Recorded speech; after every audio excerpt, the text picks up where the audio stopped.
धरती सुनहरी अंबर नीला हो, धरती सुनहरी अंबर नीला, हर मौसम रंगीला।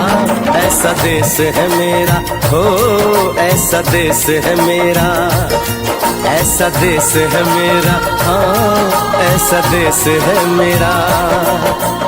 बोले पपीहा कोयल गाए,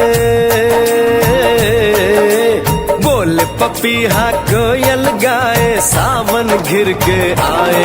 ऐसा देश है मेरा हो, ऐसा देश है मेरा, ऐसा देश है मेरा, हाँ ऐसा देश है मेरा।